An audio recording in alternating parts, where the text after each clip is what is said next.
आज हम class 12th का एक्सरसाइज हमारी 7.2 है। इसे क्वेश्चन नंबर 1 से लेकर 5 तक सॉल्व कराएंगे। कैसे करते हैं जरा ध्यान से समझिएगा।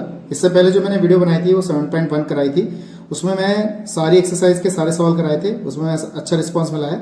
और मैं चाहता हूँ कि यहाँ पे 7.2 एक्सरसाइज पे भी आप अच्छा रिस्पॉन्स दें, ठीक है दोस्तों। और कमेंट जरूर करिए जिससे कि हमें पता चले आपको हमारी वीडियो कैसे लगी, ठीक है दोस्तों। तो कैसे करते हैं देखिएगा। हमारे पास पहला सवाल है, integral 2x upon 1 plus x square dx दे रखा है। तो इस टाइप के जो सवाल होते हैं बहुत आसान होते हैं, लेकिन थोड़ा सा बच्चे को सोचने पे मजबूर कर देते हैं। लेकिन ये सवाल जो है जितने आप प्रैक्टिस करेंगे तभी आपको अच्छी तरह समझ में आएंगे। तो करना क्या होता है, इनमें नीचे वाले पद को हम t मानते हैं और t मान के ऊपर वाला पद आ जाना चाहिए। ये हमें ट्राई करना पड़ेगा, अपने माइंड में कैलकुलेट करनी पड़ेगी, देखना पड़ेगा, सोचना पड़ेगा, ठीक है। तो कैसे करेंगे देखिए, 1 प्लस एक्स स्क्वायर को हमने t माना। देखिए मैंने यहाँ पे इसको t मान लिया। अब आप इसका डिफरेंशियल कर दीजिए, differential with respect to x। तो कितना हो जाएगा, यहाँ पे देखिए 1 का 0 हो जाएगा, x का तो 2x हो जाएगा, फिर यहाँ पे dx लिखेंगे और बराबर कितना dt। अब देखिए यहाँ पे 2x dx, देखिए 2x dx आ गया। इस पूरे पद की जगह पे देखिए मैं यहाँ पे समझा देता हूँ आपको ऐसे, यानी कि 2x dx की जगह पे हम क्या लगा सकते हैं, dt लगा सकते हैं। तो मैंने क्या किया देखिए, इसकी जगह पे मैंने dt लगा दिया, किसकी जगह पे 2x dx की जगह पे dt लगा दिया। और 1 प्लस एक्स स्क्वायर को मैंने t माना तो यहाँ पे t लिख दिया। और इंटीग्रल क्या होता है 1 अपॉन एक्स का, log x होता है। तो यहाँ पे t दे रखा है तो इसका इंटीग्रल क्या हो जाएगा log t, और प्लस का यहाँ पे c जोड़ देंगे। t का मान वापस कर दीजिए और यही हमारा क्या है, इसका आंसर आ गया। तो देखिए हम इस टाइप से इसको सॉल्व कर सकते हैं। मैं समझता हूँ आपको अच्छी तरह समझ में आया। अगर कोई समस्या समझ में नहीं आ रहा तो मुझे बताइएगा, ठीक है दोस्तों। ऐसे हमारा क्वेश्चन नंबर 2 है। अब देखिए नीचे वाले पद को t मान के, क्या ऊपर वाला पद आ रहा है, इसको t माना तो डिफरेंशियल करा तो x का 1 हो गया, नहीं आ रहा तो log x को t मान के देखते हैं, क्या ऊपर ये वाला पद वापस आ रहा है। देखिए ये हो जाएगा। तो हम क्या करेंगे, log x को हम t मान लेते हैं। तो log x का डिफरेंशियल कितना हो जाता है, 1 अपॉन एक्स हो जाता है, और बराबर कितना हो जाएगा dt। यानी कि dx अपॉन x की जगह पे हम क्या लगा दें, dt लगा दें। तो यहाँ पे देखिए हमने इस पद को t माना है तो यहाँ पे t लिख दिया, और t का स्क्वायर है, dx अपॉन x की जगह पे हमने क्या रख दिया, dt रख दिया, ठीक है दोस्तों। अब हम क्या करेंगे, इसका इंटीग्रल कर देंगे।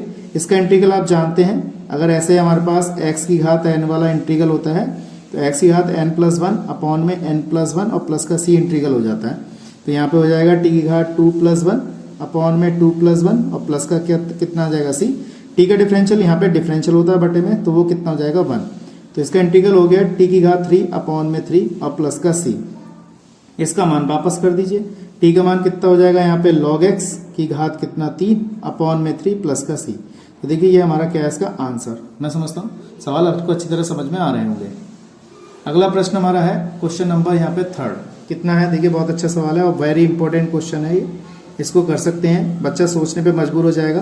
तो हम क्या करते हैं यहाँ पर, इसमें एक सवाल में टेक्निक है, ट्रिक है और टेक्निक भी दे रखी है। इसमें देखिए x कॉमन निकाल लीजिए, तो यहाँ पे 1 प्लस ये हो जाएगा log x। अगर मैं x को t मानता हूँ तो 1 हो रहा है, लेकिन अगर मैं 1 प्लस log x को t मानता हूँ तो पूरा पद वापस हो जाएगा। तो मैंने क्या किया, 1 प्लस log x को मैंने t मान लिया, तो 1 का डिफरेंशियल कितना 0, log x का डिफरेंशियल 1 अपॉन एक्स, dx बराबर कितना dt। देखिए dx अपॉन x की जगह पे हम क्या लगा दें, dt लगा दें यहाँ पर। तो मैंने इसकी जगह पे dt लगा दिया और इस पूरे पद को मैंने क्या माना है, t माना है। इस तरीके से एक घात का इंटीग्रल होता है तो वो log के पदों में जाता है, अगर बटे में कुछ होता है ऐसे। t का मान वापस कर दीजिए, तो ये हमारा क्या है, इसका आंसर है। देखिए ये हमारा क्या आ गया, इसका आंसर। मैं समझता हूँ आपको अच्छी तरह समझ में आ गया होगा। अगला क्वेश्चन नंबर 4 है हमारे पास। देखिए यहाँ पे साइन x है और यहाँ पे कितना साइन cos x दे रखा है। तो देखो साइन x को डिफरेंशियल करेंगे तो cos x आएगा, लेकिन cos x अलग नहीं है, एंगल में दे रखा है। तो हम cos x को जो एंगल में होता है उसको t मान लेते हैं। तो मैंने cos x को t माना, इसका डिफरेंशियल माइनस का कितना sin x dx बराबर कितना dt। अब यहाँ पे मैंने sin x dx बराबर कितना माइनस का dt लिख दिया, ठीक है दोस्तों, माइनस का dt कर दिया।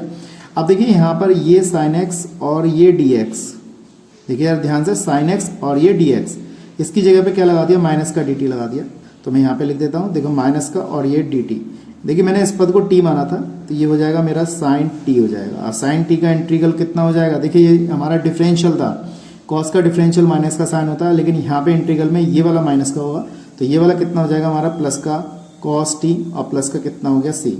t का मान वापस कर दीजिए और यही हमारा क्या है, इसका आंसर हो गया। देखिए इस तरीके से हमने क्वेश्चन नंबर 4 तक इसको सॉल्व किया। मैं समझता हूँ आपको ये अच्छी तरह सवाल समझ में आ रहे होंगे। अगर नहीं समझ में आ रहा तो मुझे बताइएगा जरूर, ठीक है दोस्तों। इसी क्रम में क्वेश्चन नंबर 5 और सॉल्व करते हैं, ठीक है दोस्तों। कैसे करते हैं देखिएगा। तो ये देखिए दोस्तों, क्वेश्चन नंबर 5 हमारा क्या है, यहाँ पे कह रहा है साइन ए एक्स प्लस बी और इनटू में cos A X plus B दे रखा है। अगर देखा जाए तो हमारे फॉर्मूला बनना है और एंगल इनके एक जैसे एंगल दे रखे हैं, तो आप चाहे तो 2 से गुणा 2 से भाग कर सकते हैं, बहुत आसान हो जाएगा।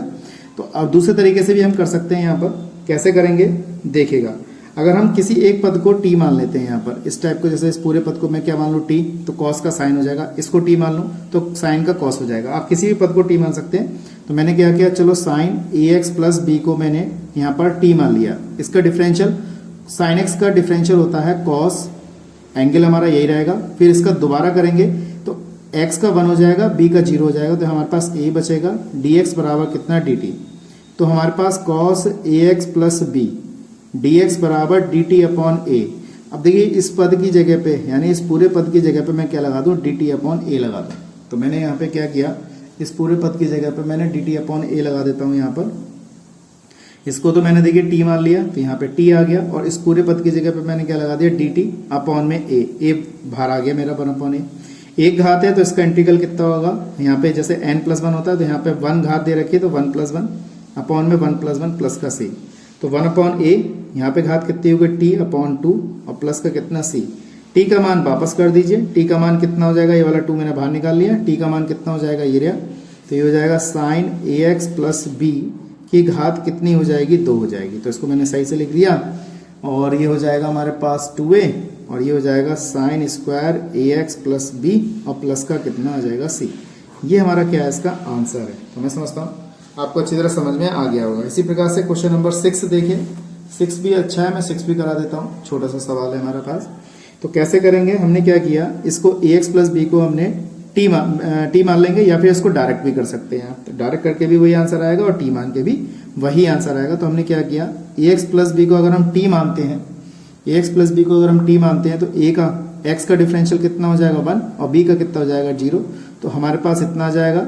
तो डी एक्स बराबर डी टी अपॉन कितना ए लिख देंगे, यानी कि इसकी जगह पे हम क्या लगाएंगे, डी टी अपॉन ए लगाएंगे इस तरीके से।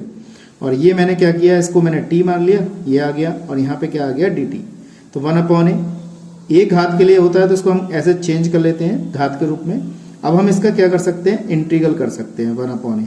तो इसका वही 1 upon 2 plus 1, 1 upon 2 plus 1, T का डिफरेंशियल 1 हो जाएगा, और प्लस का कितना आ गया हमारे पास, सी आ गया। अब देखिए 1 अपॉन ए हमारा है, टी का मान कितना है 3 अपॉन 2, एलसीएम ले लेंगे इसमें, 3 अपॉन 2 प्लस का कितना सी। अब हमने क्या किया, 1 अपॉन ए, ये 2 ऊपर चला जाएगा, 3 नीचे आ जाएगा, और टी की घात 3 अपॉन 2 और प्लस का कितना आ गया, तो ये सी आ गया। यानी कि इसको लिखेंगे हम 2 अपॉन 3a, ऐसे लिखेंगे 2 अपॉन 3a। और टी की वैल्यू कितनी हमने मानी थी, यहाँ पे मानी थी ए एक्स प्लस बी, तो यहाँ पे ए एक्स प्लस बी वापस कर देंगे इस तरीके से, 3 अपॉन 2 और प्लस का कितना सी। तो यही हमारा क्या है, इसका आंसर है। तो मैं समझता हूँ जो सवाल कराए गए हैं वो अच्छी तरह आपको समझ में आ गए होंगे। अगर कुछ भी अगर समझ में नहीं आया तो मुझे बताइएगा जरूर, ठीक है दोस्तों। तो आज के लिए इतना ही, नेक्स्ट वीडियो में मिलेंगे अगले क्वेश्चनों के साथ। जय हिंद, वंदे मातरम।